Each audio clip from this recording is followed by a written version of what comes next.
সিরি এর সাফল্যে এগিয়ে থাকলেও দিন শেষে প্রতিভা আর বিশ্বকাপ সাফল্য ম্যারাডোনাকে প্লাতিনির চেয়ে এগিয়ে নিয়ে যায়।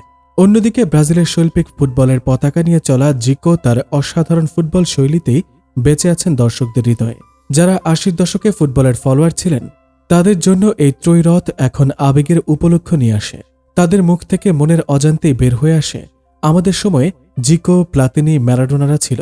৮০ দশকের শুরুতে সিরি এতে বিদেশি খেলোয়াড় কেনার নিয়ম চালু হবার পর থেকেই সিরি এ দলগুলো বিভিন্ন দেশের সেরা খেলোয়াড়দের কেনা শুরু করে।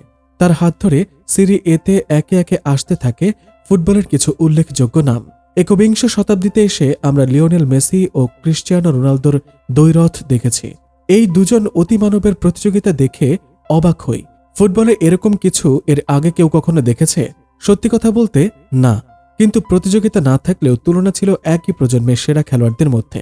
সিরি এতে সেরকম একটা আবহ তৈরি হয় ৩ মহারথীর আগমনে।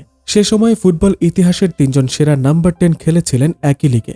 জিকো, প্লাতিনি, ম্যারাডোনা সিরি এ মাতিয়েছেন যথাক্রমে উদিনেস, জুভেন্টাস ও নেপোলির জার্সি গায়ে। ৩টি ভিন্ন ফুটবল দর্শন থেকে এলেও মাঠে তাদের দৃষ্টিনন্দন ফুটবলের প্রশংসা ছিল সর্বত্র। এমন ৩ জন খেলোয়াড়ের একই লিগে খেলাটা ফুটবল প্রেমীদের জন্য স্বপ্নের মতোই ছিল। কিন্তু যখনই সেই স্বপ্ন পূরণ হয়ে যায় তখনই তাদের নিয়ে তৈরি হয় শ্রেষ্ঠত্বের লড়াই। আপনি যদি খেলোয়াড়ি দক্ষতার কথা মাথায় রাখেন তাহলে এই ৩ জনকে আলাদা করা কঠিন। মাঠে তাদের পজিশন একই, স্ট্রাইকারের পেছনে খেলছেন, বল যোগান দিয়েছেন, নিজেরা গোল করেছেন। এই ৩ জন প্লেমেকারের আরেকটি বড় মিল ছিল ৩ জনই ফ্রি কিকে খুবই সফল ছিলেন, আর ৩ জনই নিজ নিজ দেশ ও ক্লাবের হয়ে পড়েছেন ১০ নম্বর জার্সি। ৩ জনকেই সর্বকালের সেরা খেলোয়াড়ের সংক্ষিপ্ত তালিকায় পাওয়া যায়। আসলে তারা কেমন খেলতেন, কেন তাদের মধ্যে তুলনা তৈরি হয়েছিল? এর আসল কারণ ছিল তাদের সেরা সময় প্রায় একই সময়ে সহাবস্থান করে।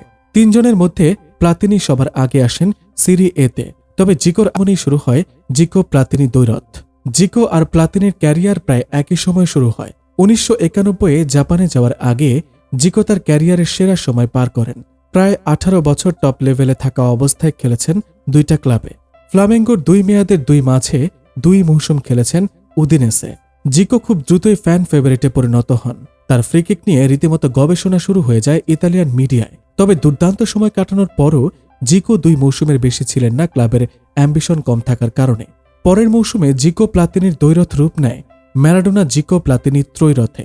জিকোর সময়টা সিরি এতে কম হলেও প্লাতিনি তার সেরা সময়ের প্রায় পুরোটাই কাটান জুভেন্টাসে। সেখানে ৩ বার ব্যালন ডি অর জিতেন প্লাতিনি। জুভেন্টাসের ৮৪ আর ৮৬ এর সিরি এ জয়ের মূল নায়ক ছিলেন প্লাতিনি।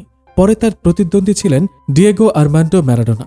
পুরো ক্যারিয়ারে বিশ্বের বড় ক্লাবগুলোর সবচেয়ে আরাধ্য খেলোয়াড় ছিলেন ম্যারাডোনা। সেই সুবাদে ট্রান্সফার ভেঙেছেন ২ বার, যেটা এর আগে কারো ক্ষেত্রে ঘটেনি।